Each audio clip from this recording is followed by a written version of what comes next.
Thursday Night Tailgate, where the spotlight is always on the positive. Tune in Thursday night from 8 to 10 p.m. Eastern Time to hear your favorite NFL legends, players, and coaches sharing their stories. Now back to Chris and Bob. I wouldn't joke about anything else that happens here tonight. All right, now back with us on the Kyvan Foods guest line is former Pro Bowl quarterback Gus Frerotte. Let me remind you about Gus's background. He's from Kittanning, Pennsylvania, which is 44 miles northeast of my hometown of Pittsburgh along the Allegheny River. In high school, he lettered in football, baseball, and basketball. He played his college ball at Tulsa, where he remained sixth in all-time passing yards and ninth in touchdown passes. His nearly 3,000 yards passing his senior season were the most by a Tulsa quarterback in nearly 3 decades. He was a seventh-round draft pick in 1994 by the Washington Redskins, played in the NFL from 94 to 2008 for the Redskins, Lions, Broncos, Bengals, Vikings, Dolphins, and Rams. Over the course of his NFL career, he threw for just over 21,000 yards and 114 touchdowns. He was named to the Pro Bowl in 1996 when he threw for nearly 3,500 yards under Norv Turner and led the Redskins to their first winning season in the post-Joe Gibbs era, and we're glad to have Gus back with us tonight here on Thursday Night Tailgate. Hey, Gus, Chris and Bob here. Thanks for coming back on the show. Welcome back. Hey, thank you for having me back on. I appreciate it. So, Gus, I wanted to start our time with you tonight by, getting your memories from the first time you started in the NFL. Came during, I believe, week 8 of your rookie season in Indianapolis. And we hear so much about the speed of the game, how much faster it is when you go from college to the NFL. When you got out there, was it true? Were things moving much faster than what you saw in college, and were you ready for it? Well, it wasn't like it was the first game of the year. I did have a lot of prep time because of training camp, starting games in the preseason, getting a lot of practice time against our guys. He Schuler held out that year, so it gave me a lot of extra time that I think that if I would have not had that time and had to go in and play that game, I don't think the results would have been the same. But I did have prep time. And the game, I will say this, the game is much, much faster than anybody can anticipate. I don't think it's because you got to throw the ball harder, you got to do these things better. It's just that everybody is better. There's not just 3 guys on the other side of the ball that are tremendous. There are 11 guys on the other side of the ball that are tremendous. And so your left tackle has to work harder, your right tackle has to work harder. Everybody's putting in their time, and things happen at a much higher speed, faster rate, and you have to prepare. And your decision-making and your reaction time has to be on its game, because if it's not and you're late with a throw, the defense is so good, they're going to be able to knock the ball down or pick it off. And, and that's the opposite side of that. Oh, I'm sorry. Finish your thought. No, I just said that all that together just speeds the game up so much for you. And, for me, being a 7th rounder and saying I have to prove myself every play, every series, every game, that puts more pressure on you. So it was just it was something that was expedited, but it's the same game that you've played since you were little. So there is a part of it that speeds up. There's a part of it that stays the same because you've played it. You've kind of done it your whole life. So the other side, to that coin would be, we hear the other thing cliche you hear a lot about is, the game finally slows down or gets slower. Is that also not so much the case, or is it, at some point does the game sort of slow down for you, at least mentally, so that you're able to, execute the plays and make the throws and that sort of thing? Yeah, I would say that's true too, because you get smarter, you get wiser, you learn how to play the game. You learn the nuances. It's like anything. I tell people all the time, it's like if the first time I worked in high school, I worked for a gentleman, and we built decks and we did roofing. And so the first time I ever climbed a ladder with a 50-pound pack of shingles on my shoulder, I was scared to death, and I never thought I was going to make it onto that roof. And the guy kept telling me it gets easier, and I'm like, yeah, right. So by the end of that summer, I'm carrying 2 packs of shingles up onto the roof and just walking like it's just I'm on the ground, because it's something that you get used to. You understand it. and you learn that hey, I can handle these things, and it does slow down for you a little bit. But in the same sense that's why you have to work so hard and prepare, because you never want to stay. Well, I'm trying to think of the word where you're just complacent. You have to work your butt off, work your tail off, because these people are so good that you're playing against that they're going to attack the ball. They're going to come at you in different ways. And so you always have to be prepared. The time that you get complacent, it's the time that you're not going to be playing. And Gus, you faced off against Deion Sanders a few times when you were with the Redskins and he was in Dallas. Were there special game plans around him? Did you guys ever game plan to stay away from him, or that not to go to that side of the field as often as you might, or was that a myth? No, I think that's somewhat true. I think Deion was so good. Like when you would play Dallas, he was going to take half of the field away, as they used to say. But that was just when you had one receiver over there, and they knew that he was going to lock that down. Now I remember playing against Dallas when Deion was there, and I threw a couple kid that was unknown. I can't remember Chris's last name, but he was my receiver out there, and we threw some fade stops that really weren't being thrown in the NFL yet, and Coach Turner put those in, and I completed 2 against Deion in a row, and I can remember him being so upset. He was angry. He said, "Nobody does that against me," and there's myself and this receiver Chris that nobody knows, and we're completing passes against Deion. So it was quite fun. He was really, really good, and you didn't want to go at him all the time. But when you were able to complete passes against them, you felt pretty good about yourself. Bob, questions for Gus? Great to speak with you again, Gus. Every time I speak with somebody who grew up in Pennsylvania, I love to talk about the football experience there in your younger days, Gus. As far as we hear hotbeds of American football down in Texas and Florida, obviously at the high school level, but Pennsylvania, it's huge. I went to graduate school, Gus, at the University of New Haven, Division II school, and often they had played the Pennsylvania schools.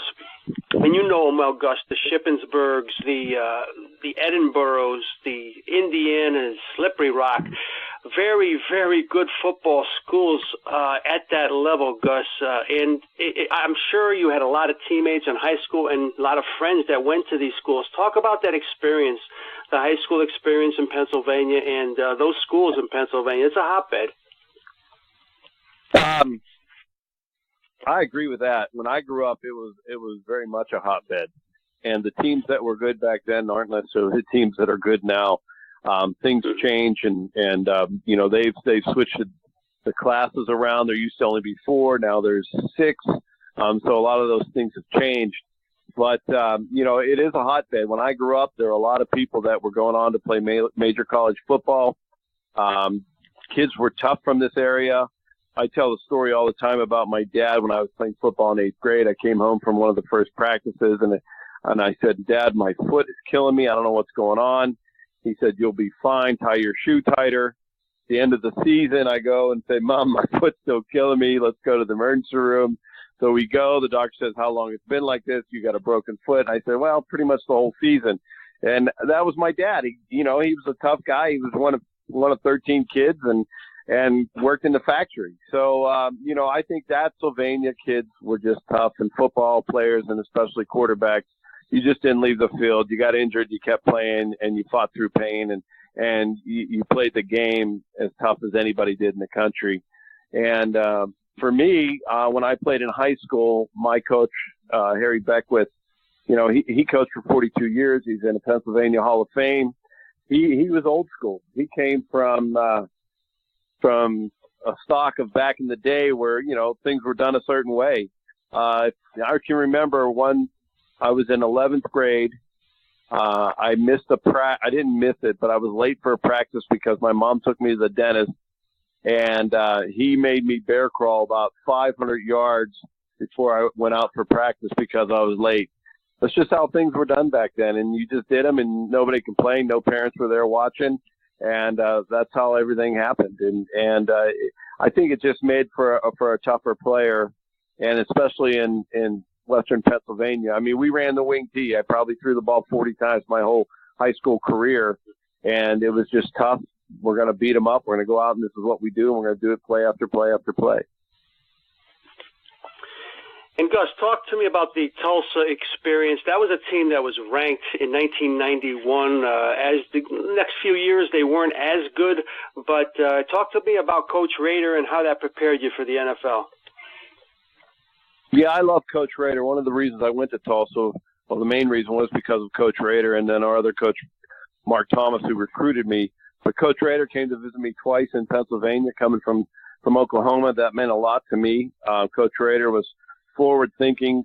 We kind of ran spread offense, shotgun, threw the ball a lot. So coming from a wing tee where I was under center every play to going to shotgun every play, I had to learn that. But that was a big difference for me. And the experience at Tulsa was great. I learned a lot of football. Coach Rader was a tremendous teacher of the game. He and I spent many, many hours watching film. Then they changed the rules that people in college can only spend so many hours, doing football things. And so we still snuck some film in there every now and then, and just learned a lot about the game. Learned a lot about, playing quarterback, dropping back in the pocket, being strong in the pocket, those types of things. Not that I didn't learn those in high school, but it was just totally different. And I think that really promoted me to be a good professional quarterback. Gus, a couple more before we let you go. And in the late '90s, early 2000s, you were sort of moving around from a couple of different teams, and the Steelers were sort of cycling through a couple of different quarterbacks. And there's a guy from Pittsburgh, and I remember back in the day playing Madden, and I moved you over to be the Steelers quarterback for the team at that point. Did you ever have any conversations with the Steelers? Was there ever a potential that you were going to play there? Well, I tried 3 times, just to let you know. I always wanted to play for the Steelers. I mean, Terry Bradshaw was my idol growing up. I always wore his number. That's why I had the number 12. And so when I was a rookie, I came from college after my senior year, football year, and then in the spring of my senior year, I worked for the Pittsburgh Pirates, and I interned for Dr. Warren Sipp and in Three Rivers. And so I was always trying to Steelers and finally got to get a workout with them, and didn't really have a receiver. I went back to their old practice field, which was on the side of the building. It was kind of in a 10-foot caged area, and did a workout for them. Didn't pan out my rookie year. Came back another year. Hey, I thought I could come back, and it was between myself and Kent Graham.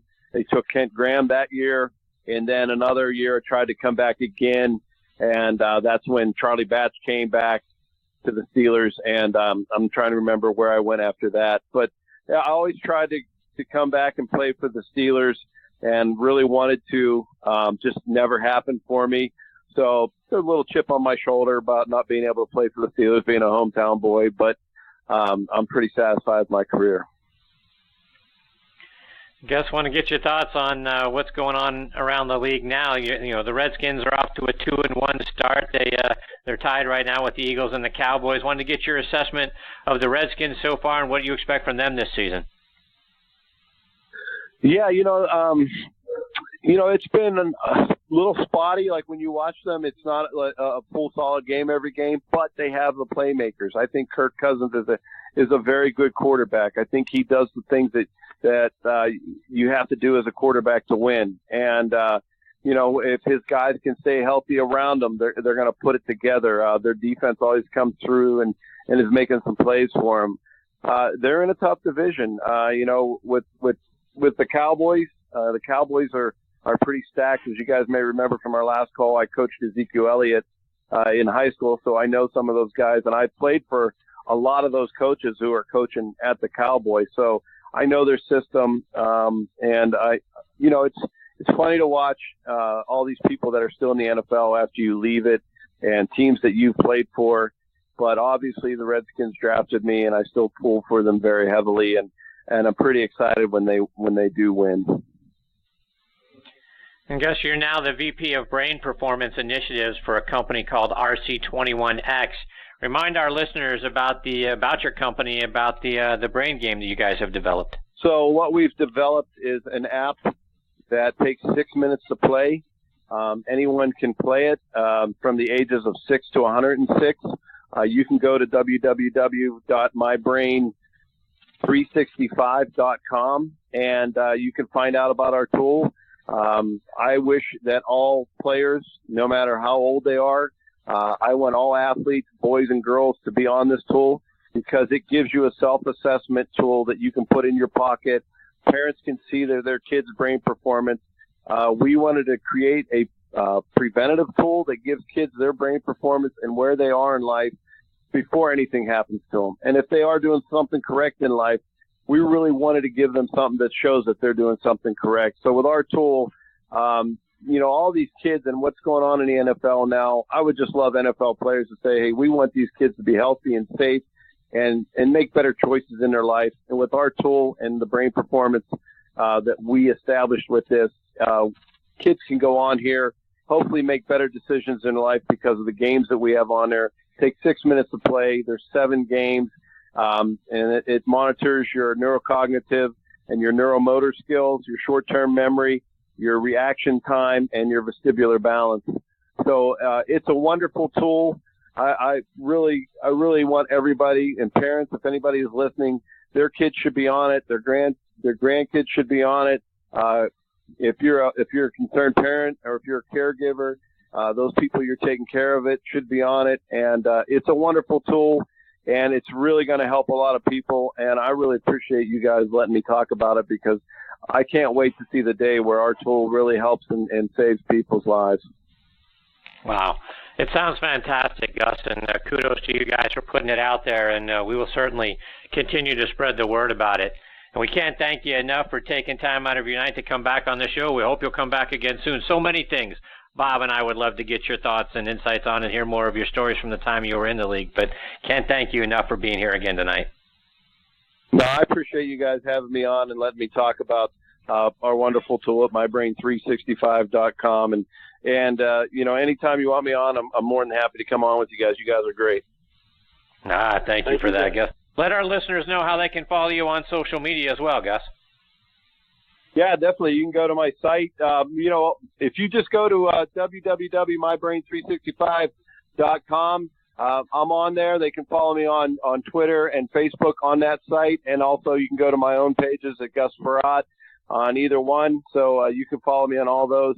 And really, if you have any questions about the tool, anybody wants to find out more, don't hesitate to get in touch with me. And you can catch me on those sites. And I really appreciate you guys letting me talk about it. There you go. Take care, Gus. All the best to you and your family. We look forward to catching up again real soon. Great. Thank you, guys. I appreciate it. Thanks, Gus. That is former Pro Bowl quarterback Gus Frerotte. Some great stuff, Bob. And again, one more time, the site, it's mybrain365.com. And, I took a look at it, and I'm looking forward to, using it some more and really getting a baseline for myself. But it's a great tool, and Gus is not only a great guy, but he was a really great player, too, as well, Bob. Yeah, doing great work now, Chris. And, again, I just love talking to those old Pennsylvania guys because the stories they have and the blue-collar beginnings that they came from always come across clearly on the show. And I love the guy. Great guest. Yeah, absolutely he is. All right, we've got our next guest, Tony Collins, and our 5-star picks of the week hanging on the line. We'll get to Tony in just a moment after this quick station ID.